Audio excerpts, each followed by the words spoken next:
অত কয়েকজন বলেন নাই, নাম আছে আছে। এই আপনাদের প্রত্যেকের নামেরই কোনো না কোনো কারণ আছে।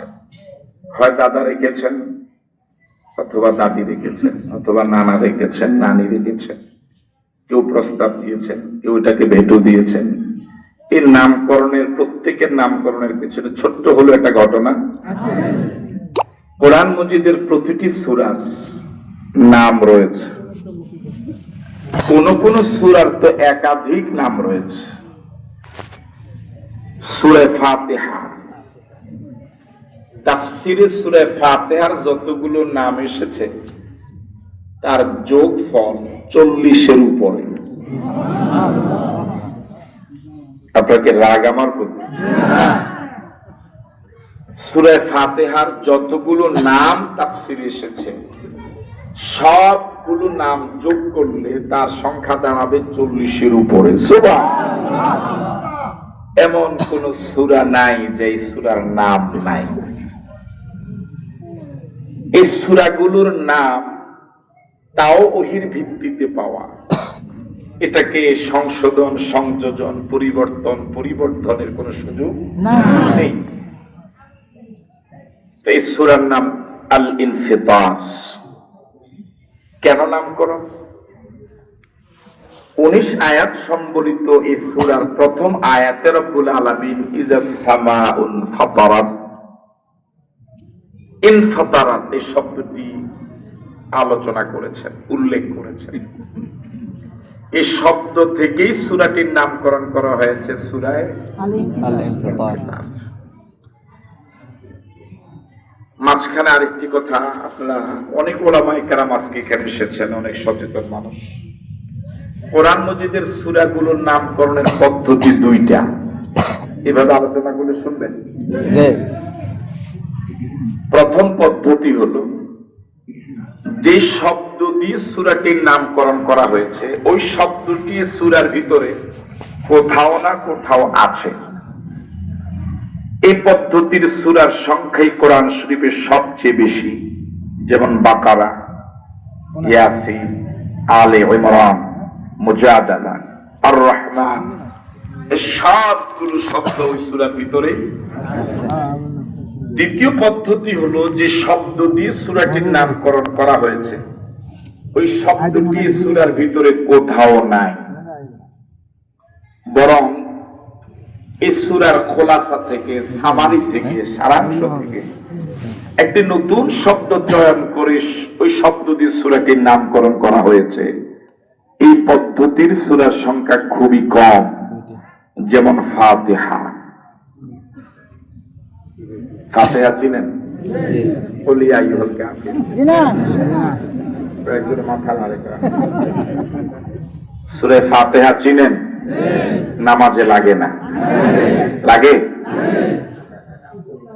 আবার ভাইরা, এই ফাতিহা শব্দটি এই 7 আয়াত সম্বলিত এই সূরার ভিতরে কোথাও নাই। আছে? নাই।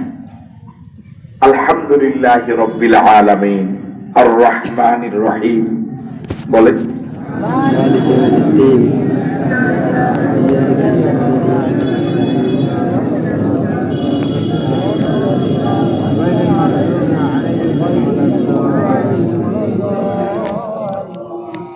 ফাতিহা পাইছেন কোথাও? না। পাইছেন? তাহলে ফাতিহা কোথাও পাওয়া যায়? আসলে কোথা থেকে? ফাতিহা মানে প্রারম্ভিকা, ভূমিকা, সূচনা। এই সূরা দিয়ে যেহেতু কোরআন মজিদ সূচনা করা হয়েছে, সুতরাং এই সূরার নাম সূচনা, প্রারম্ভিকা। তো এই পদ্ধতির সূরার সংখ্যা খুবই কম। আরেকটি সূরা হলো ইখলাস। ইখলাস চিনেন? লিহিদাফে পড়াইছে। হ্যাঁ, কুল হুয়াল্লাহ নয়, কুল হুয়াল্লাহ। এটা অনেকে বলে কুল হুয়াল্লাহ। তো কুল হুয়াল্লাহু আহাদ আল্লাহুস সামাদ লাম ইয়ালিদ ওয়া লাম ইউলাদ ওয়া লাম ইয়াকুল লাহু কুফুয়ান আহাদ। ইখলাস আছে কোথাও? তবে টোটাল সূরাটার মূল কথা, সামারি, সারাংশ হলো ইখলাস। এই জন্যই টোটাল সূরাটার সামারি থেকে শব্দ চয়ন করে এই সূরার নামকরণ করা হয়েছে ইখলাস। তো এই সূরার নাম হচ্ছে আল ইনফিতার। আমরা নামকরণের কারণ শুনলাম, এবার নাজিলের সময়কাল। শুরুতে আপনারা শুনেছেন সূরাটি মক্কি জিন্দেগিতে হিজরতের আগে নাজিল হয়েছে। মক্কি জিন্দেগির মোটামুটি শুরুতেই সূরাটি নাজিল হয়েছিল। সূরা আত-তাকবীর এবং সূরা আল ইনফিতার, এই দুইটা সূরার আলোচ্য বিষয় প্রায় এক। এই জন্য মুফাসসিরিনে কেরাম বলেন সূরা আত-তাকবীর এবং সূরা আল ইনফিতার মক্কি জিন্দেগির সূচনা লগ্নে শুরুতে প্রায় কাছাকাছি সময় নাজিল হয়েছে। এবার আমরা আলোচনা করব এই সূরাটির আলোচ্য বিষয়। এই সূরাতে কি আলোচনা করা হবে? ইসলামের মূল আলোচ্য বিষয় তিনটা: তাওহীদ, রিসালাত, আখিরাত।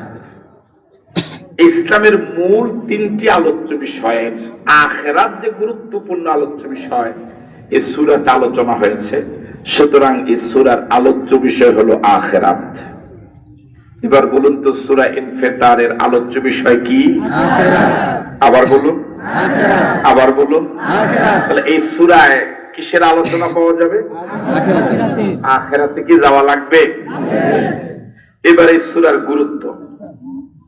মুসনাদে আহমদ এবং তিরমিজি শরীফে হযরত আব্দুল্লাহ ইবনে ওমর থেকে বর্ণিত একটি হাদিস, রাসূল করিম সাল্লাল্লাহু আলাইহি ওয়াসাল্লাম বলেছেন, মান সাররাহু আন ইয়ানজুরা ইলা ইয়াউমিল কিয়ামাতি রাইউল আইনি ফালইয়াকরা ইযা শামসু কুব্বিরাত ওয়া ইযা সামাউন ফাতারাত ওয়া ইযা সামাউন শাক্কাত। রাসূল করিম সাল্লাল্লাহু আলাইহি ওয়াসাল্লাম বলেছেন, পৃথিবীর কোন মানুষ যদি পরকালকে নিজের চোখে দেখতে চায়, মনোযোগ আছে আপনাদের?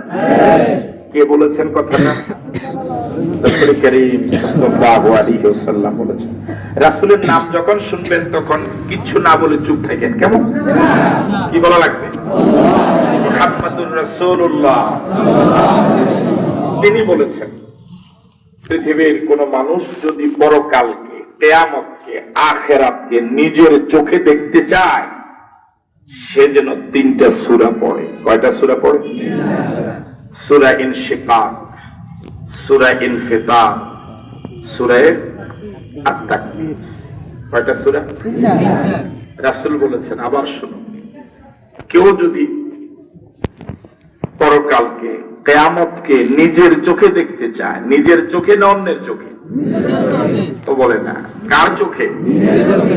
নিজের চোখে যদি কেউ কিয়ামতকে দেখতে চায়, সে যেন তিনটা সূরা পড়ে: সূরা তাকবীর, সূরা ইনশিকাক, সূরা ইনফিতার। এই তিনটা সূরার ভিতরে আমরা আজকে যে সূরা আলোচনা করব এটা নাই? আছে। তাহলে এই সূরা পড়লে কিয়ামতকে অন্যের চোখে দেখা যাবে। কার চোখে দেখা যাবে? আপনারা কি আমাকে দেখছেন? অনেকে তো দেখে না। আপনারা কি আমাকে দেখছেন? নিজের চোখে না অন্যের চোখে? আমি কি আপনাদেরকে দেখছি? কার চোখে? আপনারা কি আমাকে দেখছেন? আমি চেয়ারে বসা নাই। সত্যি দেখছেন? কার চোখে? এখন যদি মৌলানা শামসুল করিম বলে, না হুজুর চেয়ারে বসে আলোচনা করে নাই, দাঁড়ায় দাঁড়ায় আলোচনা করছে, বিশ্বাস করবেন? কেন?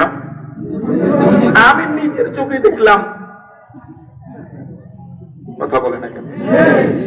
হ্যাঁ, আপনারা কি সভাপতি সাহেবকে দেখছেন নিজের চোখে? মাথায় টুপি নাই? আছে। যদি এখন কেউ বলে, আমি যদি বলি না উনি পাশের চেয়ারে বসা ছিল, টুপি ছিল না, আমার এই কথাকে বিশ্বাস করবেন? কেন করবেন না? আমি নিজের চোখে দেখলাম ওনার মাথায় কি ছিল। তাহলে আপনাকে যত বড় আলেমই বলুক এই বিষয়ে, আপনি কি করবেন না? কেন করবেন না? আমার নিজের চোখে আমি দেখেছি তার মাথায় টুপি ছিল, তিনি বসে আলোচনা করেছে, ঠিক নয় কি? এই জন্য রাসূল করিম সাল্লাল্লাহু আলাইহি ওয়াসাল্লাম বলেন, আল্লাহর কোন বান্দা যদি পরকালের দৃশ্যকে অন্যের চোখে নয় নিজের চোখে দেখতে চায়, যেভাবে আপনি আমাকে সরাসরি নিজের চোখে দেখছেন, কেউ ধোঁকা দেওয়ার সুযোগ নাই, আমি আপনাকে যেভাবে নিজের চোখে দেখছি, মাঝখানে কোনো ধোঁকা খাওয়ার কোনো সম্ভাবনা নাই। পরকালের দৃশ্যটা যদি এভাবে কেউ সচক্ষে দেখতে চায়, আল্লাহ নবী বলেছেন সেজন্য 3টা সূরা পড়ে। সূরা তাকবীর, সূরা ইনফিতার, সূরা ইনশিকাক।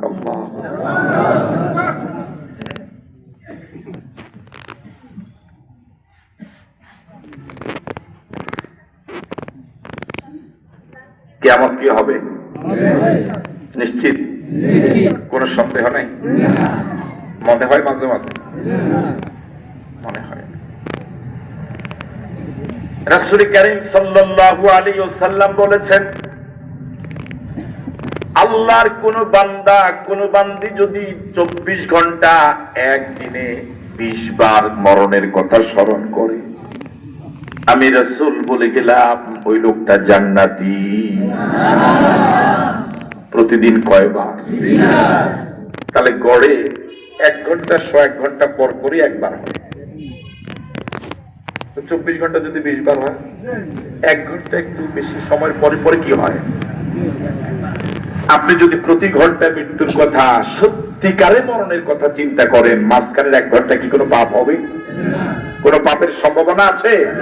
পাপ মুক্ত জীবন, জান্নাতি জীবন। সুবহানাল্লাহ।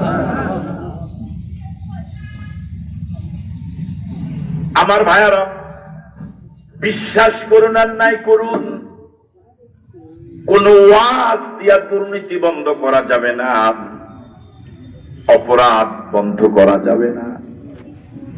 যত বড় পীর হোক, ওর হাতে বয়াত গ্রহণ করলো, অপরাধ বন্ধ ওই ব্যক্তির হবে না, যতক্ষণ না ওই ব্যক্তির অন্তরে পরকালের জবাবদিহিতার ভয় না ঢুকবে।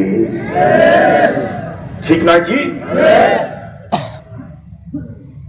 যদি কোন দায়িত্বশীল ব্যক্তির অন্তরে ভয় ঢুকে যায়, আমার প্রতিটি কর্মতৎপরতার জবাব পরকালে দেওয়া লাগবে, সেখানে কোন সুপারিশকারী সুপারিশ চলবে না, দলীয় দাপট চলবে না, টাকার গরম যে জায়গায় চল, ক্ষমতার বড়ায় যে জায়গায় চলবে না, সে জায়গায় সব মানুষ অসহায়। আমি এমন একটা জায়গা, আমাকেও হাজিরা দেওয়া লাগবে, আমাকেও যাওয়া লাগবে। সেদিন একমাত্র শুধুমাত্র কেবলমাত্র একমাত্র বিচারক যিনি হবেন তিনি হবেন আল্লাহ। আমার প্রত্যেকটি কর্মতৎপরতার হিসাব দেওয়া লাগবে। এই যদি চিন্তা কোনো মানুষের ভিতরে ঢুকে, আল্লাহর কসম 1 টাকার ঘুষও খাবে না, জনগণের টাকা লুটুপুটে খাবে না। কথা বলে ঠিক নয় কি?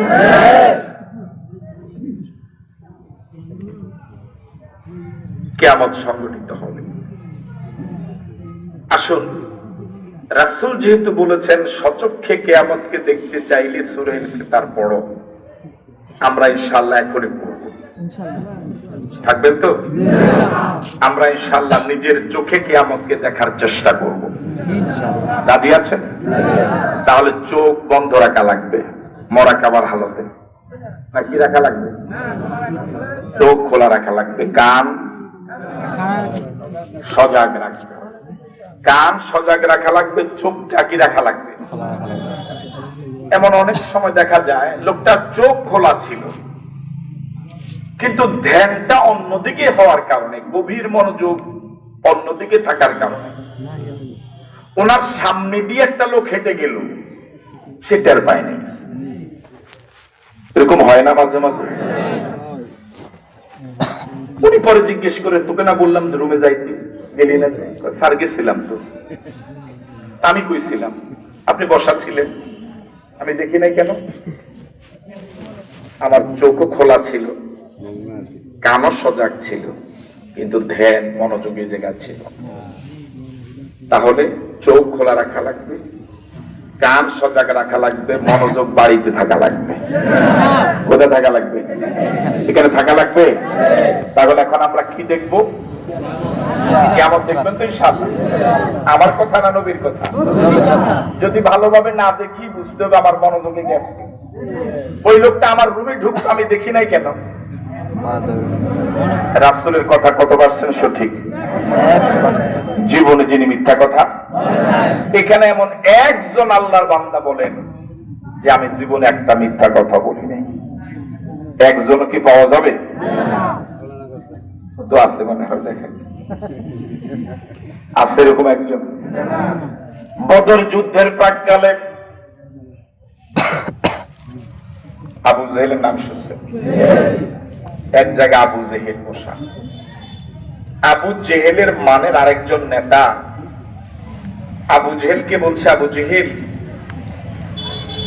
তোমাকে আল্লাহর কসম দিয়ে একটি কথা জিজ্ঞেস করি, এখানে তো শুধু আমি আর তুমি, কেউ নেই, সত্যি বলো তো মুহাম্মদ সত্যবাদী না মিথ্যাবাদী? এই প্রশ্ন শুনে আবু জেহেল একটু ডানে বামে তাকালো। কেন তাকাইছে? কথা বলে নাকি? এখন এই চরিত্রের লোক আছে না? আপনার মসজিদের ইমাম, এলাকার ভালো মানুষটা সম্পর্কে যদি ওই বাপ্পারকে জিজ্ঞেস করেন, সে দেখবে এদিক সেদিক কেউ আছে। যদি দেখে যে কেউ নেই, তখন বলবে না আসলে লোকটা ভালো ছিল। কথা বলে ঠিক নয়? ওর দলীয় লোকের কাছে ভালো লোককে ভালো বলার সাহসও নাই, ঠিক নয় কি? যখন দেখে কেউ নাই তখন বলে হ্যাঁ লোকটা কে ছিল। আবু জেহেল এদিক সেদিক তাকালো। এদিক সেদিক তাকিয়ে যখন আবু জেহেল নিশ্চিত হলো এখানে প্রশ্নকারী আর আমি ছাড়া আর কেউ নাই, আবু জেহেল বলছে তুমি যেহেতু আল্লাহর কসম দিয়ে আমাকে জিজ্ঞেস করেছো, এখানে মিথ্যা বলার কোনো সুযোগ নেই। আমিও আল্লাহর কসম দিয়ে বলছি, এই পৃথিবীতে মুহাম্মদের মতো সত্যবাদী কেউ না। তওবা করা। রাসূলের রিসালাতের ব্যাপারে প্রশ্ন ছিল, প্রশ্ন করেছে পৃথিবীর মানুষ, কিন্তু রাসূলের সত্যবাদিতার ব্যাপারে পৃথিবীর কোন মানুষ একটা তু শব্দ করতে পারে নাই। আল্লাহু আকবার। রাসূলের রিসালাতকে অস্বীকার করেছে, কিন্তু রাসূল সত্যবাদী এই ব্যাপারে কেউ প্রশ্ন করে না। যে রাসূলের চরম শত্রু ছিল, গোটা জিন্দেগি তেমন একটা মানুষ ছিল না যে বলতে পেরেছে মুহাম্মদ একটা মিথ্যা কথা বলেছে।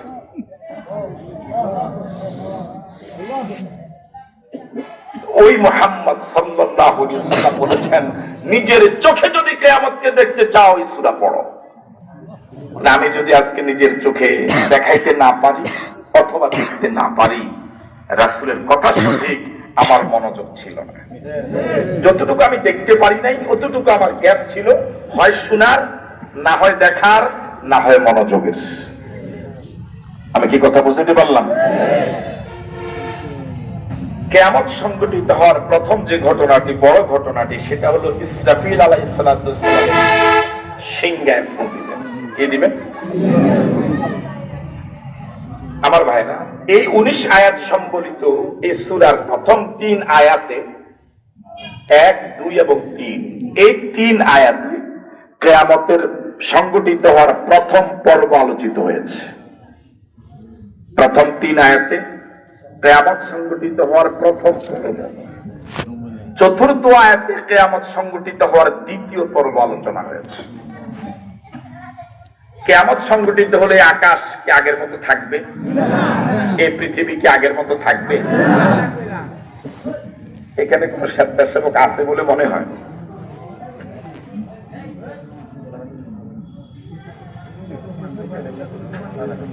ভাইরা, আপনারা যদি একটা বিল্ডিং কখনো ভাঙ্গার প্রয়োজন মনে করেন, এরকম মাঝে মাঝে পুরান বিল্ডিং ভাঙ্গা লাগে না?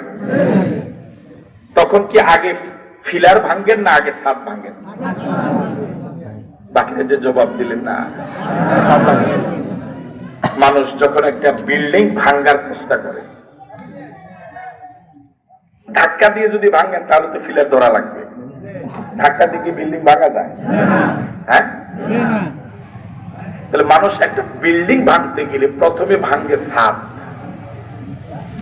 এরপরে ভাঙে ছাদের সাথে সংশ্লিষ্ট বিষয়গুলো, সর্বশেষ ভাঙে ফ্লোর। আপনি কি আমার সাথে একমত? এবার বলুন তো, প্রথমে কি ভাঙে, এরপরে ছাদের সাথে সংশ্লিষ্ট, সর্বশেষ। আল্লাহ রাব্বুল আলামিন এই জগৎকে ধ্বংস করবেন, প্রথমে ভাঙবেন ছাদ। আল্লাহ রাব্বুল প্রথমে কি ভাঙবেন? এরপরে ভাঙবেন ছাদের সাথে সংশ্লিষ্ট তারকারাজি, সূর্য, গ্রহ, নক্ষত্র যা আছে, সর্বশেষ ধরবেন ফ্লোর। আল্লাহ আল্লাহ রাব্বুল আলামিন বলেন, ইযা সামাউন ফাতারাত, যখন আকাশ ভেঙে পড়বে। ইসরাফিল আলাইহিস সালাম এক কঠিন দায়িত্ব পালনরত আছেন। ওনার জন্মই শুধু একটা ডিউটি পালনের জন্য, সেটা হলো এখন সিংহে ফু দিবেন কয়বার, এই ব্যাপারে দুইটা মত আছে। কারো কারো মধ্যে 3 বার, তবে সবচেয়ে নির্ভরযোগ্য মত হলো 2 বার। কয়বার? সূরা আন-নাজিআতের ব্যাপারে আল্লাহ রাব্বুল আলামিন বলেছেন, ইয়াউমা তারজুফুর রাজিফাতু তাতবাউহার রাদিফা, সিংহে ফু হবে 2 বার। প্রথম একবার সিংহে ফু দিবেন ইসরাফিল, ওই সিংহে ফু দেওয়ার সাথে সাথে সব ধ্বংস হয়ে যাবে। মানুষগুলো সব যারা জীবিত ছিল সব পড়ে যাবে, যে যে জায়গায় ছিল এই জায়গায় পড়ে থাকবে। লা ইস্তাতিউনা তাওসিয়াতান ওয়ালা ইলা আহলিহিম ইয়ারজিউন। আপনি বাজারে গেলে পরে, ঝড় তুফান শুরু হলে পরে, আপনি নিরাপদ আশ্রয়ের জন্য যেভাবে হোক দৌড় দিয়ে বাড়িতে আসেন, ঠিক কিনা? মানুষ যখন নিশ্চিত হয়ে যায় আর হয়তো বেশি দিন বাঁচবো না, তখন এমন নিশ্চিত হওয়া মানুষগুলো ওসিয়ত করার থাকলে ওসিয়ত করে যায়, করে কি? কিন্তু আল্লাহ রাব্বুল আলামিন বলেন, ইসরাফিলের প্রথম যখন সিংহে ফু হবে, তখন যে যে জায়গায় ছিল, কেউ দোকানে কাপড়ের ভাঁজ মাত্র খুলেছে, ক্রেতা এই মাত্র দোকানে ঢুকেছে, দোকানদার একটা কাপড়ের ভাঁজ খুলে তাকে কাপড়টা দেখাচ্ছে, ঠিক এই অবস্থায় সিংহে ফুটা হবে। কেউ গাভীর দুধ দহন করে মাত্র বাটে হাত দিয়েছে, কাম দিয়েছে, এই অবস্থায় সিংহে ফু হবে। যে যে অবস্থায় আছে, এই অবস্থা যখন সিংহে ফু দেওয়া হবে, লা ইস্তাতিউনা তাওসিয়াতান ওয়ালা ইলা আহলিহিম ইয়ারজিউন, ওরা ওসিয়ত করার সুযোগও পাবে না, বাড়িতে আসার সুযোগও পাবে না। আল্লাহু আকবার। যে যে অবস্থায় আছে, এই অবস্থা থাকবে 40 বছর। কয় বছর? এই 40 বছর কার উপরে কোনো আযাব হবে না। যে যে জায়গায় ছিল, যে জায়গায় মরেছে, যার উপরে যেভাবে ইসরাফিলের প্রথম সিংহে ফু কার্যকর হয়েছে, ওই অবস্থায় পড়ে থাকবে। মনে করেন আমরা আজকে যারা আছি, আমরাই কিয়ামতের সর্বশেষ মানুষ। মনোযোগ আছে? মনে করেন আমরা এখন ময়দানে যারা আছি, আমরাই কিয়ামতের আগের সর্বশেষ, অর্থাৎ কিয়ামত আমাদের উপরেই। আমি কি বুঝাতে পারছি আপনাদের? এবার বলুন তো, কিয়ামত কার উপরে সংগঠিত হতে যাচ্ছে? আমাদের উপরে। এভাবে না বলে বলেন আমার উপরে। বলেন কার উপরে? তাহলে প্রস্তুত? কিয়ামত আমার উপরে কি হবে? সিংহে ফু যখন হবে, তখন আমি বাজারে, তখন আমি জমিন চাষে, তখন আমি কেনা বেচাতে জড়িত। ঠিকই অবস্থায় ইসরাফিল সিংহে ফু হবে, মরে যাব। এই অবস্থায় থাকবো কত বছর? এই 40 বছর পৃথিবীর কোন মানুষের উপরে আযাব হবে না, আযাববিহীন মানুষগুলো অবস্থায় পড়ে থাকবে। ওয়ানুফিখা ফিস-সূরি ফাইযা হুম মিনাল আজদাসি ইলা রাব্বিহিম ইয়ানসিলুন। দ্বিতীয়বার সিংহা ফু দেওয়া হবে কয় বছর পরে? 40 বছরে অবস্থায় পড়ে থাকার পরে দ্বিতীয়বার সিংহা ফু দেওয়া হবে 40 বছর পরে। ওই 40 বছর পরে সিংহা ফু দেওয়ার পরে মানুষগুলো সবাই কবর থেকে যখন উঠবে, এই গত 40 বছরে যেহেতু তার উপরে কোনো আযাব গজব ছিল না, আরামই ছিল, তখন সে বলবে, উঠেই বলবে, ইয়া ওয়াইলানা মান বাসানা মিন মারকাদিনা, আমি তো আরামেই ঘুমিয়েছিলাম, কে আমাকে আরামের ঘুম থেকে জাগালো। দ্বিতীয়বার সিংহা ফু দেওয়ার সাথে সাথে ওয়ানুফিখা ফিস-সূর ফাইযা হুম মিনাল আজদাসি ইলা রাব্বিহিম ইয়ানসিলুন। যখন দ্বিতীয়বার সিংহা ফু দেওয়া হবে, বলুন তো কয় বছর পরে? আমাদের উপরেই কি হবে? আমরাই কিয়ামতের আগের সর্বশেষ মানুষ। এই কিয়ামতের আগে 40 বছর পরে যখন দ্বিতীয় এবং সর্বশেষ সিংহা ফু দেওয়া হবে, তখন আদম থেকে শুরু করে কিয়ামত সংঘটিত হওয়ার চলাকালীন সময় যত মানুষ পৃথিবীতে এসেছিল, মরে কবরে গিয়েছিল, সব মানুষগুলো একটা মাত্র সিংহা ফু দেওয়ার সাথে সাথে একসাথে উঠে দেওয়া হবে। ফাইযা হুম মিনাল আজদাসি ইলা রাব্বিহিম ইয়ানসিলুন, একসাথে আল্লাহর দরবারের দিকে দৌড় দিবে। জোরে বলেন আল্লাহু আকবার। ওখানে বোঝা যাবে কে কত বড় নেতা, ওখানে টের পাওয়া যাবে কে কত বড় দুর্নীতিবাদ ছিল।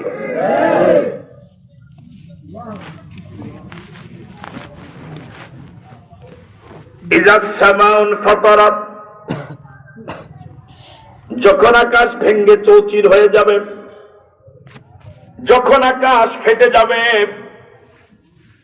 আমার ভাইয়েরা, আকাশ এটা কি তরল পদার্থ, নরম পদার্থ না কঠিন পদার্থ? আল্লাহ রাব্বুল আলামিন বলেন, ওয়া বানাইনা ফাওকাকুম সাবআন শিদাদা, আমি তোমাদের মাথার উপর অনেক নরম নরম 7 আকাশ বানাইছি।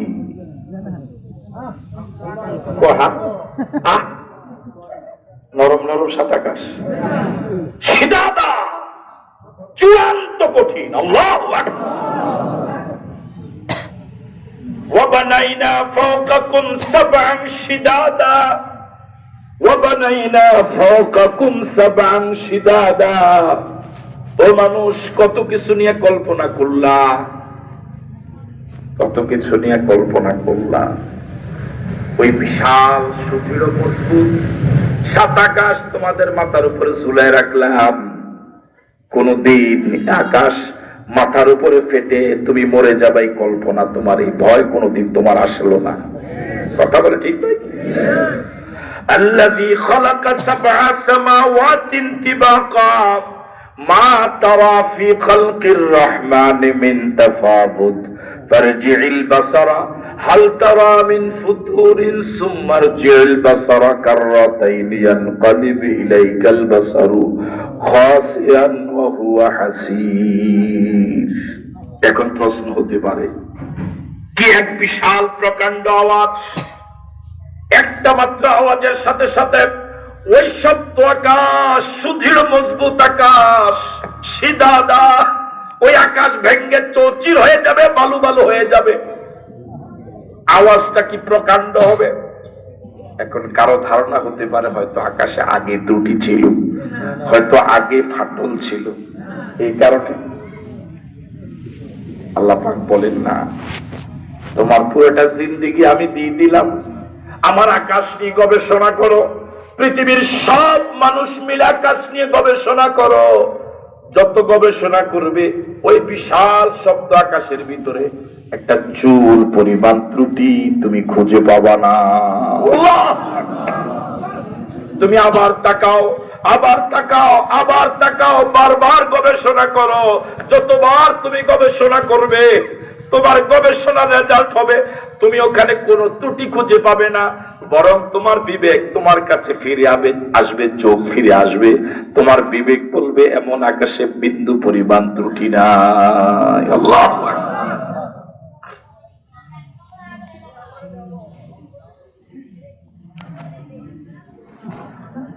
আল্লাহ রাব্বুল আলামিন বলেন বিগাইরি আমাদিন তারাউনাহা, ওই বিশাল সাত আকাশ, সুদূর সাত আকাশ আমি তোমার মাথার উপরে ঝুলে রাখলাম, একদম খুঁটি নাই।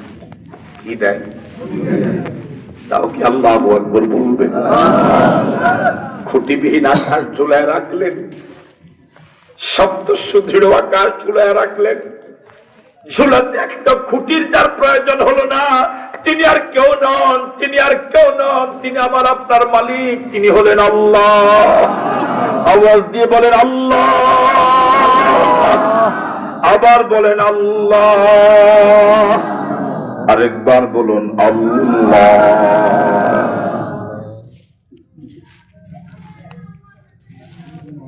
ইজাস সামাউন ফাতারাত, ইসরাফিলের সিংহে ফু দেওয়ার সাথে সাথে আকাশ ভেঙে চৌচির হয়ে গেল।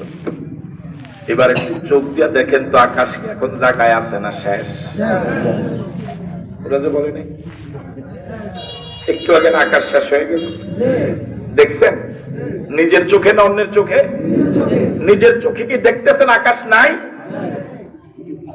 ও কবে আছে বলে একটু আগে না আকাশ শেষ হয়ে গেল? ইসরাফিলের সিংহে ফু দেওয়ার সাথে সাথে এখন কি আকাশ আছে? নাই।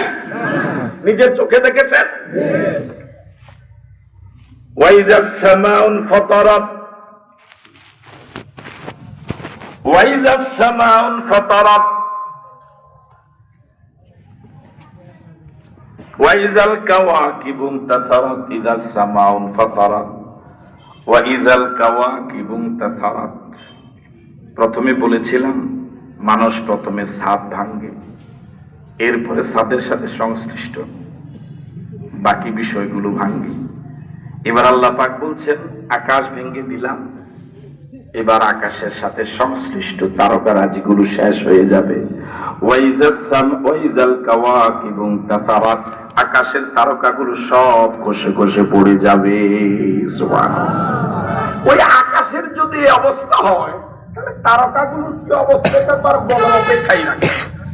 কথা বলে ঠিক নয় কি? বিজ্ঞানীরা আবিষ্কার করেছেন সূর্য পৃথিবী থেকে 13,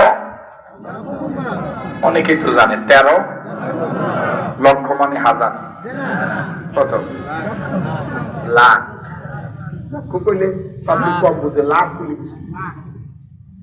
কত লাখ গুণ বড়। আল্লাহু আকবার বলবেন না? যে সূর্যটা পৃথিবী থেকে 13 লক্ষ গুণ বড়, ওই সূর্যটা আকাশে দেখা যায় ছোট্ট একটা প্লেটের মতো। বিজ্ঞানীরা আবিষ্কার করে বলেছেন আলোর গতি প্রতি সেকেন্ডে 1,86,000 মাইল। এই হিসেবে সূর্য থেকে পৃথিবীতে আলো আসতে 9 মিনিটের উপরে সময় লাগে। বিজ্ঞানীরা আবিষ্কার করেছেন এমন কিছু গ্রহ রয়েছে যার আলো জন্ম থেকে শুরু করে প্রতি সেকেন্ডে 1,86,000 মাইল বেগে পৃথিবীর দিকে ছুটছে। আজ পর্যন্ত পৃথিবীতে তার আলো এসে পৌঁছায় নাই। যে সূর্যটা পৃথিবী থেকে 13 লক্ষ গুণ বড়, ওই সূর্যটা দেখা যায় আকাশের ছোট্ট একটা প্লেটের মতো। বিজ্ঞানীরা আবিষ্কার করে বলেছেন মহাকাশে, মহাশূন্যে এরকম কিছু ব্ল্যাক হোল আছে, অন্ধকার কূপ আছে, যেগুলোর ভিতরে পৃথিবী থেকে 13 লক্ষ গুণ বড় সূর্যের মতো কয়েক কোটি সূর্য এক একটা ব্ল্যাক হোলের পেটের ভিতরে একসাথে ঢুকে যাবে। আল্লাহু আকবার। একটা ব্ল্যাক হোলের ভিতরে কয়েক লক্ষ সূর্য একসাথে ঢুকে যাবে, এরকম কোটি কোটি ব্ল্যাক হোল মহাশূন্যে রয়েছে। বানালেন যিনি, তিনি কে? ও মানুষ, কিসের ক্ষমতা দেখাও, কিসের দাপট দেখাও, কিসের বাহাদুরি দেখাও। ওয়াইজাল কাওয়াকিবু তাসারাত, ওয়াইজাল কাওয়াকিবু তাসারাত, যখন তারকারাজিগুলো খসে পড়ে যাবে, আকাশ ভেঙে গেল, দ্বিতীয়ত তারকারাজিগুলো সব খসে খসে জমিনে পড়ে গেল। দেখেছেন? দেখেন, তারকারাজি এখন আকাশে আছে না শেষ? আছে? নাই? তাহলে ছাদের সাথে সংশ্লিষ্ট বিষয়গুলো আল্লাহ রাব্বুল আলামিন বলেন,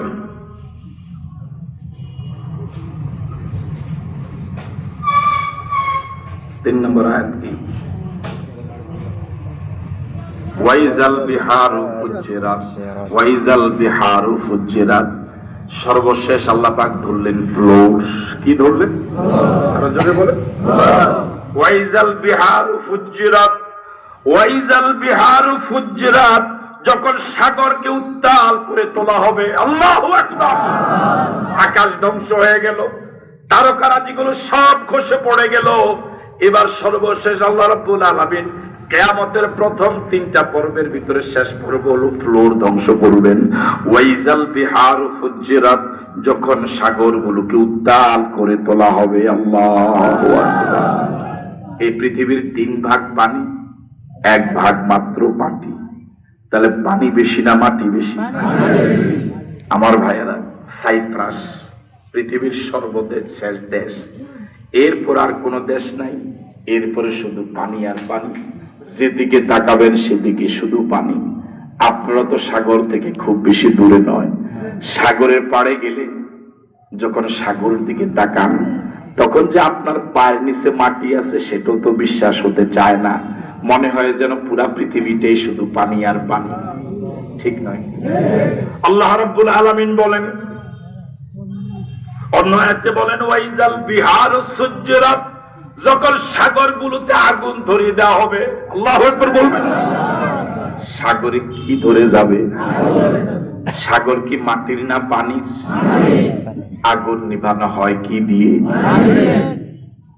আমরা জানি আগুন নিভাতে পানি লাগে। আল্লাহ রাব্বুল আলামিন বলেন, যে পানি দিয়ে মানুষ আগুন নিভায়, ওই পানির মহাসমুদ্র সাগরে আমি আল্লাহ আগুন ধরায় দেব। সুবহানাল্লাহ। এই ক্ষমতা কার?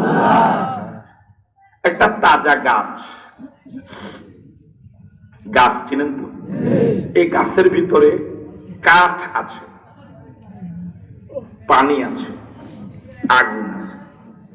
কি আছে? এক কাঠ আছে। বিরক্ত হচ্ছে না তো? একটা তাজা গাছের ভিতরে কাঠ আছে না নাই? এটা বুঝাতে কি ব্যাখ্যার প্রয়োজন? আগুন, এটা বুঝানো ব্যাখ্যা দরকার। আগুন আছে কেমনে? গাছে গাছে যখন ঘর্ষণ হয়, ঘষা লাগে না মাঝে মাঝে, তখন আগুন বের হয়। তো বুঝা গেল গাছে কি আছে। নাহলে বের হলো কোথা থেকে? গাছে পানি আছে, এটা বোঝানোর জন্য ব্যাখ্যার প্রয়োজন। এবার আগুনের ধর্ম হলো আগুন কাঠ জ্বালাইয়া দিবে, পানির ধর্ম হলো পানি আগুন নিভাইয়া দিবে। এটা কি এই দুইটার ধর্ম নয়? আগুনের ধর্ম আগুন কাঠ জ্বালাইয়া দিবে, পানির ধর্ম পানি। আল্লাহ কত বড় ক্ষমতা ধর আমার আল্লাহ! একই গাছের ভিতরে বিপরীত ধর্মের 3টা জিনিস একত্রিত করলেন।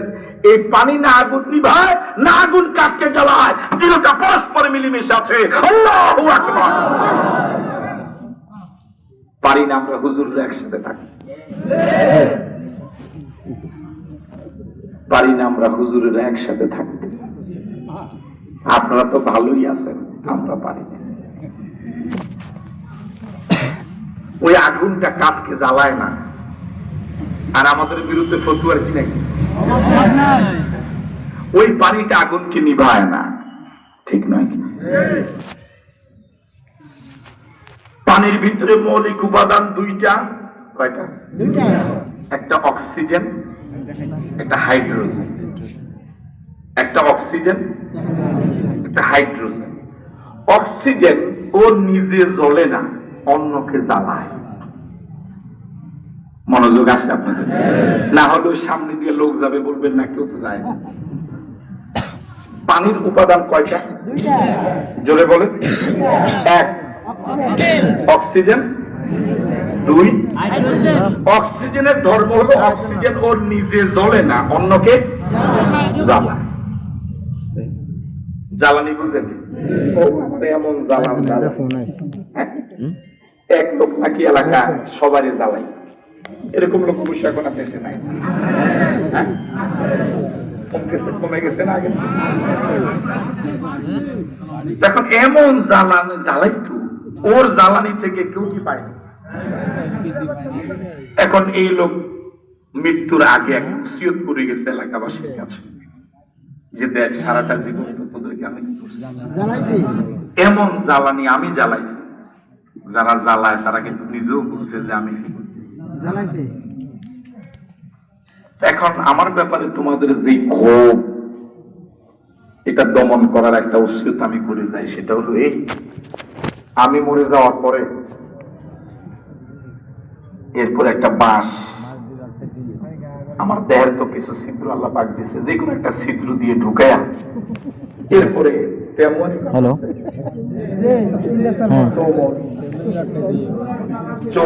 চৌরাস্তার মাঝখানে কি করবা, অর্থাৎ আমার দেহের যে দিক দিয়ে পারো অন্তত লাশটা তো কি হওয়া লাগবে, তো যেভাবে পারো এটা ঝুলে রাখবা রাস্তার ভিতরে। তাহলে এটা করলে অন্তত তোমাদের মনের খুব কিছু হলেও তো পাবলিক তো মনে করছি একটা সুযোগ পাইছে, পাবলিকে তার ওসিয়তটা ভালোভাবে কাজে লাগাইছে। কিছুক্ষণ পরে পুলিশ এসে সবাই ধরে নিয়ে পাবলিকে কয় এই জীবিত থাকতেও জ্বালাইছে, মরার পরেও জ্বালাইছে।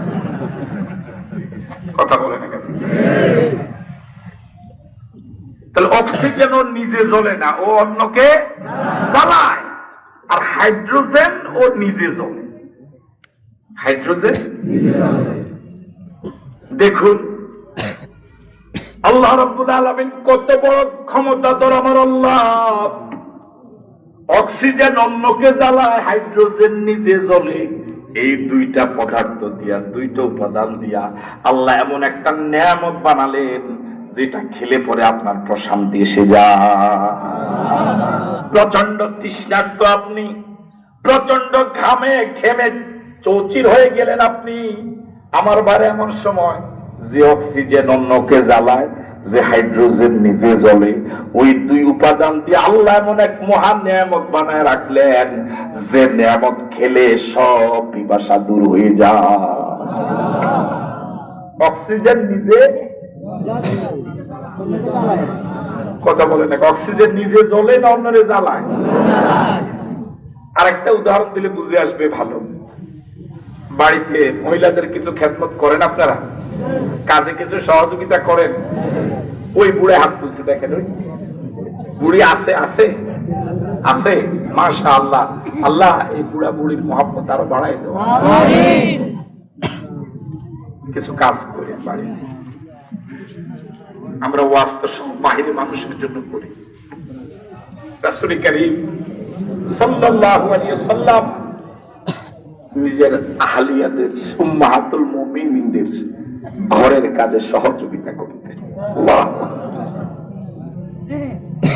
সারাদিন জিহাদ করেছেন, রাষ্ট্র পরিচালনার গুরুত্বপূর্ণ দায়িত্ব পালন করেছেন, কত ব্যস্ত ছিলেন। বাসায় এসে পেট পুরে খাবেন, এটাই তো হলো একজন পুরুষের স্বাভাবিক চাহিদা। বাসায় যদি দেখেন স্ত্রী রুটি বানায় নাই, এখনো কিছুই হয় নাই, তখন মেজাজটা কেমন গরম হওয়ার কথা। আল্লাহ নবী এসে দেখেন ঘরে আয়েশা সিদ্দিকা রাদিয়াল্লাহু তাআলা আনহা, ছোট মানুষ, আটার খামির করেছে, রুটি বেলবেন, কিন্তু ঘুম এসে গেছে। আমার ভাইরা, আয়েশা তখনও ঘুমে, বকরি এসে রুটির খামির নিয়ে চম্পট। তখন মেজাজ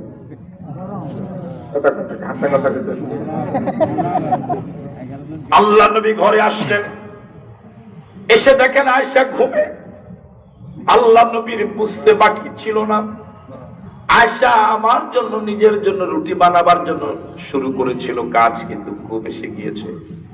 আল্লাহ নবী আয়েশা সিদ্দিকাকে সজাগ করেননি, নিজের হাতে আবার নতুন করে রুটির খামির করলেন, রুটি বানালেন। আল্লাহু আকবার। বিশ্বনবী, কুল কায়নাতের নবী নিজ হাতে রুটি বানায়, রুটি সেকলেন, গোশত ভুনা করলেন, সব কিছু রেডি করেন। এবার আয়েশা সিদ্দিকাকে আমার ভাইয়েরা সুন্দর আহ্বানে ডাকেন, সজাগ করেন। আয়েশা সিদ্দিকা রাদিয়াল্লাহু তাআলা আনহা হঠাৎ সজাগ হয়ে দেখেন সামনে রুটি, সামনে গোশত। আয়েশার বুঝার বাকি নেই এটা আমার স্বামীর বানানো। লজ্জাটা লাল হয়ে গেল। আল্লাহ নবী বলেন, আয়েশা, আমি না তোমার জীবন সঙ্গী? আল্লাহ নবী নিজ হাতে রুটি ছিলেন, গোশত নিলেন, রুটি নিলেন। আগে নিজে মুখে নিলেন না, আগে প্রিয়তমা আয়েশা সিদ্দিকা রাদিয়াল্লাহু তাআলা আনহার মুখে তুলে দিলেন।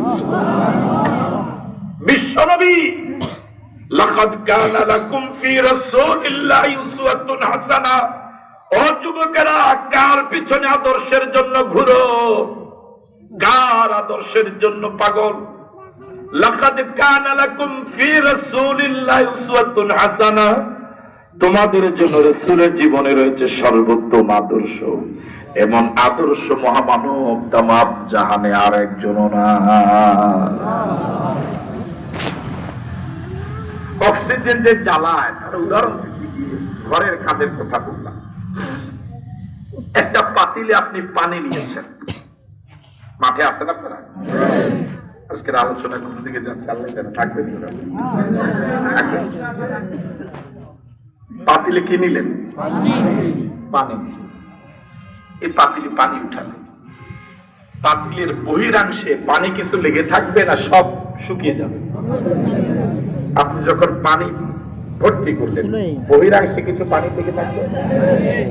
এবার এই পাতিলটা চুলাতে দিলেন, গ্যাসের চুলা অথবা লাঠির চুলা। এই দৃশ্যটা যদি আপনাদের কারো অভিজ্ঞতা থাকে একটু বলুন তো দেখি। চুলাতে দেওয়ার সাথে সাথে বাহিরে লাগা যে পানিগুলো, এই পানিগুলো কি একটু একটু জ্বলবে না? আগুনটা যে মানের ছিল, এখন আগুনটা আরেকটু বেড়ে গেছে। ফোটা ফোটা পানি পড়ে আগুন স্পিড। একটা সময় পানি শুকিয়ে গিয়েছে, এখন আগুন স্বাভাবিক অবস্থায়। বলুন তো, যখন পানি ছিল তখন আগুন ফোটা ফোটা পানি পড়ে আগুন একটু বাড়ে, কেন বাড়ে? ওই পানিতে যে অক্সিজেন ছিল, যে অক্সিজেন নিজে জ্বলে না, অন্যকে জ্বালায়। ও যখন আগুনের কাছে এসেছে তখন আগুনকে জ্বালাই আগুন স্পিড। আমি কি কথা বুঝাতে পেরেছি আপনাকে? অক্সিজেন নিজে জ্বলে না, অন্যকে, আর হাইড্রোজেন ও নিজে জ্বলে। ইসরাফিলের সিংহে ফু দেওয়ার সাথে সাথে আকাশ ভেঙ্গে চৌচির হয়ে যাবে। তারকার রাজিগুলো যখন খসে পড়ে যাবে, সাগরের তলদেশ একটা জাররা পরিমাণ সময়ের ভিতরে ফেটে চৌচির হয়ে যাবে। আল্লাহু আকবার। সারা পৃথিবীর সব সাগরের তলদেশগুলো ফেটে, এখন স্বাভাবিক না ফেটে গেছে? কথা বলে না, স্বাভাবিক না ফেটে গেছে? এখন ফেটে যাওয়ার পরে এখন পানির ধর্ম উপরের দিকে যায় না নিচের দিকে যায়? এখন ফেটে যাওয়ার পরে সব পানিগুলো নিচের দিকে যখন গেল, বিজ্ঞানীরা আজ আবিষ্কার করেছে, যেটা কোরআন বহু আগে বলেছে, সুন্নাহ বহু আগে বলেছে, এই পুরা পৃথিবীর সব সাগরের তলদেশে আছে আগ্নেয়গিরি, লাভা, শুধু আগুন, শুধু আগুন, শুধু আগুন। তাহলে নিচে আগুন, উপরে পানি, নিচে আগুন, উপরে পানি, উপরে পানি, নিচে আগুন। আল্লাহু আকবার। মাঝখানে মাটি। যখন ইসরাফিল সিংহে ফু দেওয়ার সাথে সাথে সাগরের তলদেশ ফেটে চৌচির হয়ে যাবে, মাটি যখন সরে যাবে, পানিগুলো যখন নিচের দিকে যাবে, ওই নিচের দিকে গেলেই সেখানে আগুনের সংস্পর্শ হবে। আগের থেকে আগুন জ্বলতে ছিল, এখন পানির ভিতরে যে অক্সিজেন আছে, ওই অক্সিজেনের সাগর যখন আগুনের ভিতরে লেগে যাবে, তখন পুরা সাগর আগুন আর আগুন হয়ে যাবে। আল্লাহু আকবার। তখন পুরা সাগর শুধু আগুন আর আগুন। অক্সিজেন আগের আগুনকে আরো জ্বালাবে, আর হাইড্রোজেন তো নিজেই। ওয়াইজাল বিহারু সুজ্জিরাত ওয়াইজাল বিহারু ফুজ্জিরাত, যখন সাগরকে উদ্ধার করা হবে, যখন সমুদ্র সমূহকে আগুন ধরিয়ে দেওয়া হবে। এই হলো কিয়ামতের প্রথম পর্ব, 3টা আয়াতে। এবার চতুর্থ আয়াত হলো কিয়ামতের দ্বিতীয় পর্ব, থাকবে ইনশাআল্লাহ। ওয়াইজাল কুবুরু বুসিরাত, আমরা কি জীবিত না মরা? ইন্নালিল্লাহ, জীবিত না পড়ে গেছেন একটু আগে। আমরা কি এখন জীবিত না মরা? কোথায় আছি? কবর। কোথায় আছি? কবর মানে একেবারে গর্ত করেছে, বাঁশ দিয়েছে, বরফ দিয়েছে এমন না। যে জায়গায় মরেছেন এটাই কথা বলে না, যে জায়গায় ওই জায়গায় কবর। ওয়াইজাল কুবুরু বুসিরাত, আগে যে বলেছিলাম অনুফিকা ফিস-সূর ফাইজা হুম মিনাল আজদাসি ইলা রাব্বিহিম ইয়ানসিলুন। ইসরাফিলের দ্বিতীয় সিংহা ফু দেওয়ার সাথে সাথে সব মানুষগুলো একযোগে আল্লাহর দরবারের দিকে দৌড় দিবে। আল্লাহু আকবার। ওয়াইজাল কুবুরু বুসিরাত, যখন কবরগুলোকে উন্মুক্ত করে দেওয়া হবে, যখন কবরগুলোকে খুলে দেওয়া হবে। তাফসিরে জালালাইনে এসেছে কুল্লিবা তুরাবুহা ওয়া বুইসা মাউতাহা, মাটিগুলোকে সরে দেওয়া হবে এবং মৃতদেরকে জীবিত করা হবে। সব মানুষগুলো একযোগে দৌড় দিবে কার দরবারের দিকে? ইয়াকুলুল ইনসানু আইনাল মাফার কাল্লা লা ওয়াজারা ইলা রাব্বিকা ইয়াওমাইযিনিল মুস্তাকার। আল্লাহু আকবার বলবেন। এখন আমরা কি হাঁটছি না দৌড়াচ্ছি? কথা বলে না, দেখছেন, চোখে দেখছেন, পায়ে কি কিছু টের পাচ্ছেন যে দৌড়াচ্ছেন? বুড়ারা কি করবে? হ্যাঁ, সবাই দৌড়াবে। ওয়াইজাল কুবুরু বুসিরাত ওয়াইজাল কুবুরু বুসিরাত, যখন কবরগুলোকে উন্মুক্ত করে দেওয়া হবে, সব মানুষ একযোগে দৌড়াবে কোন দিকে? নেতাদের জন্য একটু গাড়ির বহর রাখা হবে, পীর সাহেবদের জন্য পালকির ব্যবস্থা রাখা হবে, হুজুরদের জন্য এরকম স্টেজ রাখা হবে। হ্যাঁ, সবার জন্য। আলিমাত নাফসুম মা কদ্দামাত ওয়া আখারাত, বলুন আল্লাহু আকবার। এখন আমরা কার দরবারে? হাসরের ময়দান। ঠিক আছে কথা? সবাই আছেন একসাথে? পায়ের নিচের জমিন তামা হয়ে যাবে, মাথার উপরে সূর্য এসে যাবে, সূর্যের সবগুলো মুখ জমির দিকে দেওয়া হবে। মানুষগুলো ঘামের ভিতরে একবার ডুববে, আবার ঘাম থেকে ভেসে উঠবে। পৃথিবীর কোন মানুষের পরনে বিন্দু পরিমাণ পোশাক থাকবে না, উলঙ্গ অবস্থা দাঁড়িয়ে থাকবে 50,000 বছর। নাফসি নাফসি বলে রব উঠবে হাসরের ময়দানে, পানি পানি বলে চিৎকার উঠবে হাসরের ময়দানে। আল্লাহ রাব্বুল আলামিন বলেন আলিমাত নাফসুম মা কদ্দামাত ওয়া আখারাত, আলিমাত নাফসুম মা কদ্দামাত ওয়া আখারাত। হাসরের ময়দানে প্রতিটি মানুষ জানবে তার আগের আমল এবং তার পরের আমল। আল্লাহু আকবার।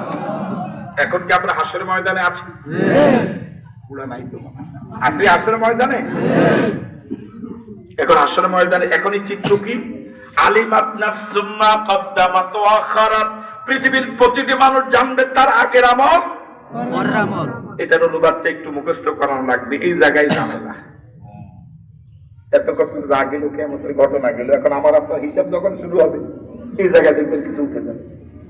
হিসাব যখন শুরু হয়ে যাবে, বলুন তো প্রতিটি মানুষ জানবে কোন কয়টা আমল জানবে? আগের আমল, আবার বলেন আগের আমল পরের আমল। আমি জানবো না, সভাপতি সাহেব সবাই জানবো। এখন আগের আমল কোনটা, পরের আমল কোনটা? এই দুইটা আমল ভালো হতে পারে, তাহলে টোটাল হবে 4 প্রকার। আগের আমল ভালো হোক, পরের আমল ভালো হোক, তাহলে টোটাল কয় প্রকার হলো? আগের আমল ভালো হোক আর মন্দ হোক আমরা সবাই জানবো।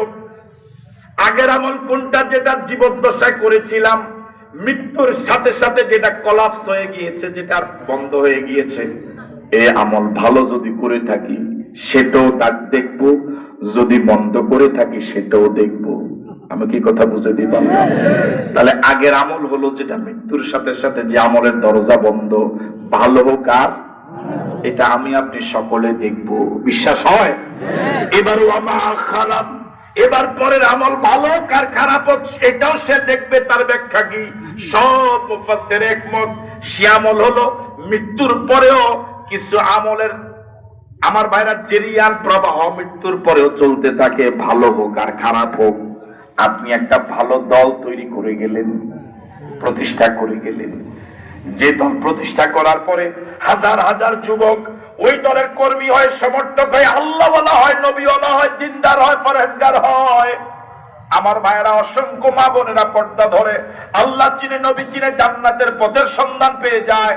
আমার ভাইয়েরা, যিনি প্রতিষ্ঠা করে গেলেন, যারা প্রতিষ্ঠা করে গেলেন, তারা মৃত্যুবরণ করার পরেও কিয়ামত পর্যন্ত তাদের আমলনামা একটা ভালো সওয়াব পৌঁছতে থাকবে। এটা হলো আখিরাত। আমি কি কথা বুঝতে পারলাম? আরেকজন সভাপতি সাহেব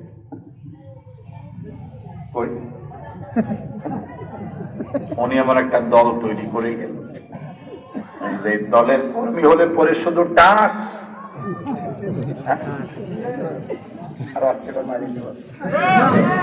মদ, গাঁজা, হেরোইন, ডাই, ইয়াবা, নামাজের ধার ধারে না, রোজার ধার ধারে না। আমি কি কথা বুঝতে পারলাম? উনি এমন একটা ক্লাব প্রতিষ্ঠা করলো, যে ক্লাবে গেলে সকলে যায় তো দুষ্ট হইয়া, বের হয় আল্লাহওয়ালা হইয়া। কথা কয় না? ওখানে ঢুকলে যায় ইবলিস হইয়া, বের হয় একেবারে আব্দুল কাদের জিলানী হয়ে। এরকম আমার ভাইয়েরা, যায় একটু ভালো হয়ে, বের হয় একেবারে চরম খারাপ হয়ে। এরকম ক্লাব কি পৃথিবীতে নাই? এরকম ক্লাব কি পৃথিবীতে নাই? এমন একটা নীতি আবিষ্কার করে গেল, এমন একটা কিতাব রচনা করে গেল, এমন একটা বই, এমন একটা পর্ণ বই আবিষ্কার করে গেল, যে পর্ণ বই দেখে, যে পর্ণ ছবি দেখে, যে ইন্টারনেট দেখে লক্ষ লক্ষ যুবক চরিত্রহীন হয়, আল্লাহ বিরোধী হয়, ইসলামী আন্দোলন বিরোধী হয়, উলামায়ে কেরাম হক্কানি পীর মাশায়েখ বিরোধী হয়। ওরা মরে যাওয়ার পরেও যতজন খারাপ হলো তাদের মতাদর্শ অনুসরণ করে, সকলের আমলনামার একটা অবস্থা, তার আমলনামায়ও যাবে। ঠিক আছে কথা? সুতরাং সাবধান। আলিমাত নাফসুম মা কদ্দামাত ওয়া আখারাত, আলিমাত নাফসুম মা কদ্দামাত ওয়া আখারাত। হাসরের ময়দানে কি আছেন? জোরে বলেন আছেন? এখন আমি আপনি জীবদ্দশা যা ভালো করেছি সেটা কি পাবো? যা মন্দ করেছি সেটা দেওয়া হবে না। আমি আপনি জীবদ্দশার যে আমল জারি করে গিয়েছিলাম, জারি বুঝেন তো, যে আমল জারি করে গিয়েছিলাম যদি ভালো করে থাকি, যতজন এই ভালো কাজ করে আল্লাহর পথ চিনবে, নবীর পথ চিনবে, কবরে পৌঁছার পরেও আমি সে একটা অংশ পাবো। যদি মন্দ করে থাকি তাও।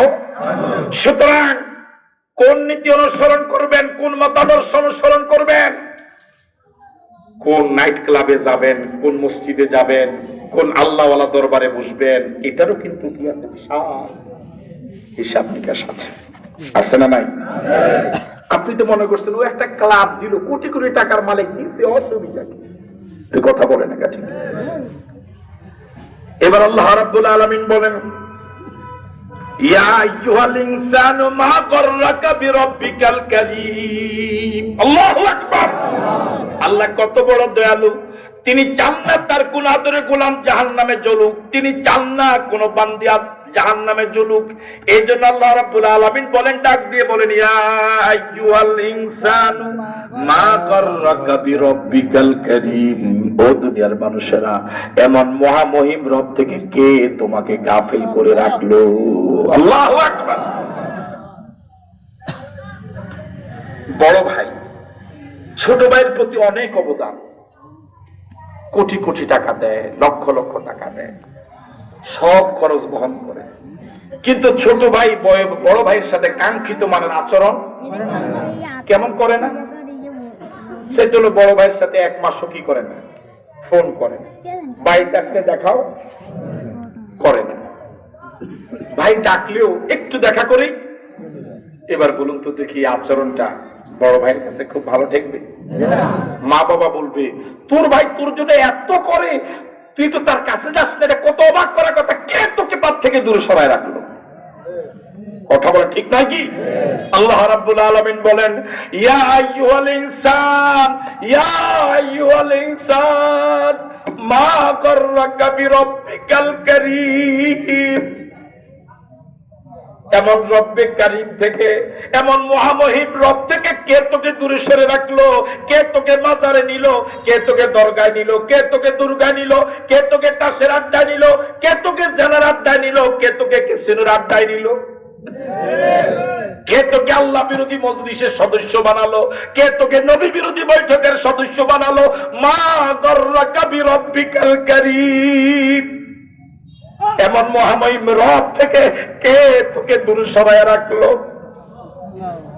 তুই কি রবকে চিনিস? আল্লাহ বলেন, আল্লাযী খালাকাকা ফাসাওয়াকা ফাআদালাক ফি আইয়ি সূরাতিন মা শাআ রাক্কাবাক। আল্লাহু আকবার। মা বড় ভাইয়ের ব্যাপারে বলে, তোর বড় ভাই কত টাকা তোকে দিল, টাকার অভাবে তোর চিকিৎসা চলছিল না হাসপাতালের বেডে, আমরা মা বাবা টেনশন করে মরে যাচ্ছিলাম, কোত্থেকে টাকা পাবো? ওর কাছে ফোন করেছি, বলেছে মা কোনো চিন্তা করো না, আমি টাকা পাঠাচ্ছি, আমার ভাইয়ের চিকিৎসা করো, যা লাগে আমি দেব। কথা বলে ঠিক? এই ভাইকে তুই ভুলে গেলি। এমন ভাইকে থেকে কে তোকে দূরে সরায় রাখলো? এবার আল্লাহ পাক নিজের পরিচয় দিলেন, আমি আল্লাহর তোমার প্রতি অবদান একটু শোনো। আল্লাযী খালাকাকা ফাসাওয়াকা ফাআদালাক, আল্লাযী খালাকাকা ফাসাওয়াকা ফাআদালাক। ও বান্দা, কেমনে আমি আল্লাহকে ভুলে গেলি? কেমনে আমি আল্লাহকে বাদ দিয়ে অন্যকে সিজদা দিলি? কিভাবে আমি আল্লাহ থেকে দূরে সরে গেলি? আল্লাযী খালাকাকা, এই আল্লাহ তো তোকে সৃষ্টি করেছে। আল্লাহু আকবার বলবেন। আমার আপনার স্রষ্টাকে আওয়াজ দিয়ে বলেন আল্লাহ আল্লাহ। আমার ভাইয়ারা, আল্লাহ রাব্বুল আলামিন বলেন, আল্লাযী খালাকাকা।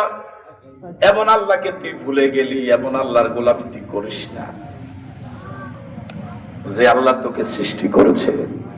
আমার সৃষ্টিতে আমার দলের কোনো অবদান নাই, আমার সৃষ্টির পিছনে আমার পীরের বিন্দু পরিমাণ অবদান নাই, আমার সৃষ্টিতে আমার অন্য কারো অবদান নাই। সলুন অবদান যার, তার নাম আল্লাহ। তিনি আমাকে পশু পাখি করে দুনিয়াতে পাঠাতে পারতেন, কত বড় দয়ালু আল্লাহ। তিনি পশু করেন নাই, পাখি করেন নাই, গরু বানান নাই, ছাগল বানান নাই, মানুষ বানালেন। তিনি হিন্দু বানান নাই, বৌদ্ধ বানান নাই, তিনি মুসলমান বানালেন। আল্লাহু আকবার। আল্লাযী খালাকাকা, শুধু সৃষ্টি করেন নাই, ফাসাওয়াকা, তোমাকে সুদৃঢ় করেছে। আল্লাহু আকবার। তোমাকে মজবুত সৃষ্টি করেছে। পৃথিবীর কত সৃষ্টি রুকু দিলে সিজদা দিতে জানে না, রুকু অবস্থায়, কেউ দাঁড়ানো অবস্থায়, কেউ সিজদা অবস্থায়, কেউ তাশাহুদ অবস্থায়, কিন্তু আল্লাহ রাব্বুল আলামিন তোমাকে মজবুত করেছেন। ফাআদালাকা, তোমাকে সোজা হয়ে দাঁড়াবার সুযোগ দিয়েছে। আল্লাহু আকবার। মানুষ ইচ্ছে করলে রুকুতে যেতে পারে, সিজদা দিতে পারে, ইচ্ছে করলে তাশাহুদে বসতে পারে, ইচ্ছে করলে আস্তে হাঁটতে পারে, ইচ্ছে করলে দৌড়াতেও পারে। আল্লাহু আকবার।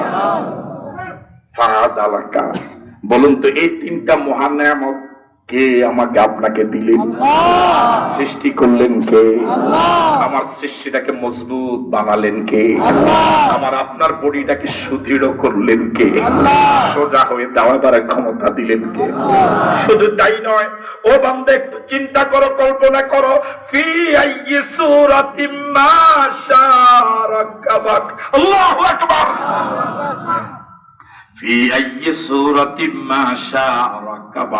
তিনি যেভাবে চেয়েছেন তোমাকে সেভাবে সাজিয়েছে। তাও কি আল্লাহু আকবার বলবেন না? তিনি তার কল্পনা অনুযায়ী তোমাকে সাজিয়েছে। আল্লাহু আকবার। এখানে এত মানুষ, কারোর চেহারার সাথে কারোর চেহারার মিল নেই, তাও কি আল্লাহু আকবার বলবেন না? কারো চোখের সাথে কারো চোখের মিল নেই, কারো কপালের সাথে কারো কপালের মিল নেই। আমাকে আমার মালিক আমাকে বানানোর জন্য আলাদা একটা পরিকল্পনা তার ছিল, ওই পরিকল্পনা তিনি 16 আনা আমার উপর অ্যাপ্লাই করেছেন। তার জন্য আলাদা একটা পরিকল্পনা ছিল, প্রত্যেকটা বান্দা বান্দির জন্য আলাদা আলাদা পরিকল্পনা তিনি যেভাবে কল্পনা করেছেন ওভাবে সাজিয়েছেন। আমার আপনার জন্য মালিকের এত মায়া, আমার আপনার জন্য মালিকের এত পেরেশানি, আমার আপনার জন্য মালিকের এত সুদৃঢ় সুশৃঙ্খল পরিকল্পনা, আর মালিককে একটা সেজদা দেই না নিম্নকারণ নাফরমান। ফি আইয়ি সূরাতিন মা শাআ রাক্কাবাক, ফি আইয়ি সূরাতিন মা শাআ রাক্কাবাক। তিনি বান্দাকে তার কল্পনা অনুযায়ী সাজিয়েছেন, যাকে যেভাবে চেয়েছেন এভাবে সাজিয়েছেন। কারো কণ্ঠের সাথে কারো কণ্ঠের মিল নেই, কারো কাশের আওয়াজের সাথে কারো কাশের আওয়াজের মিল নেই। মসজিদে 5 কাতার মুসল্লি ফজরে একদম শেষ কাতার থেকে চাচা কাশ দিয়েছে, ভাতিজা প্রথম কাতারে, সে কিন্তু টের পায় আমার চাচা জামাতে আসছে। কথা বলে না কা দেখছে না দেখে নাই। মসজিদে জুমাতে 20 কাতার মানুষ, বাবা এসেছে পঞ্চম কাতারে, ছেলে প্রথম কাতারে, বাবা হাসি দিয়েছে, ছেলে কিন্তু টের পেয়েছে আমার আব্বা জামাতে এসেছে। কারো হাসির আওয়াজের সাথে কারো হাসির আওয়াজের মিল নাই, কারো হাসির সাথে কারো হাসির আওয়াজের মিল নাই, কারো কাশির সাথে কারো কাশির আওয়াজের মিল নাই। চুল থেকে টপ টু বটম একটু যায় পুরা বডিতে একটা অঙ্গের সাথে আরেকটা অঙ্গের কারো সাথে কোনো মিল নাই। ফি আইয়ি সূরাতিন মা শাআ রাক্কাবাক। তিনি যাকে যেভাবে কল্পনা করেছেন তার কল্পনা অনুযায়ী সাজিয়েছেন। যিনি আমার আপনার জন্য আলাদাভাবে পরিকল্পনা নিলেন, যিনি আমার আপনার জন্য আলাদাভাবে এভাবে পরিকল্পনা নিলেন, তিনি আর কেউ নয়, সে আমার দল নয়, সে আমার নেতা নয়, সে আমার পীর নয়, তিনি হলেন আমার আল্লাহ।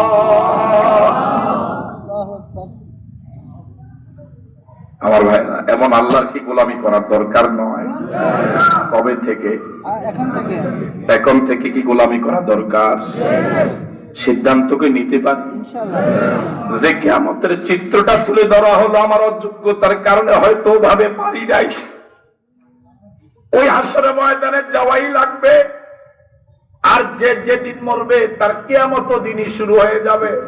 আমি আশরাফি যদি আজকে রাতে মরে যাই, আমার কিয়ামত আজকে শুরু হয়ে যাবে। আপনি যদি আগামী রাতে মরেন, আপনার কিয়ামত আগামী রাতে শুরু হয়ে যাবে। আমার ভাইয়েরা, ধরে নেন স্বামী এবং স্ত্রী 1 ঘন্টা আগ পর মারা গেল, এরকম হয় কি হয় না? আমার আপন জ্যাঠা জেঠি 2-2.5 ঘন্টার ব্যবধানে মারা গেল, একসাথে জানাজা হলো, দাফনের দিনে স্বামী স্ত্রী 1 ঘন্টার আগ ধরে নেন মারা গেল, একই কাফনে একই কাপড়ে কি করা হলো, কাফন পরানো হলো, একই কবরে রাখা হলো। 2 জনের কাফনের কাপড় কয়টা হওয়া দরকার ছিল? আলাদা। মনে করেন একটা কাপড়ে দুজনকে কি করা হলো, একই কবরে রাখা হলো।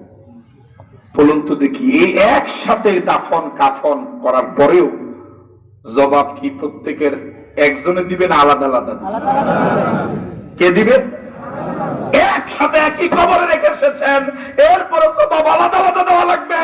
স্বামীকে স্বামীর জবাব দেওয়া লাগবে, স্ত্রীকে স্ত্রীর জবাব দেওয়া লাগবে। এটা যদি সত্য হয়, এখন থেকে নয়, এখন থেকে নয়। আমার ভাইরা, বৈঠক থেকে উঠার আগেই সোজা হয়ে যাওয়া দরকার। রাজি আছি? সকলে রাজি আছি? আল্লাহুম্মা আমিন। রব্বানা যালামনা আনফুসানা ওয়া ইল্লাম তাগফির লানা ওয়া তারহামনা লানাকুনান্না মিনাল খাসিরিন।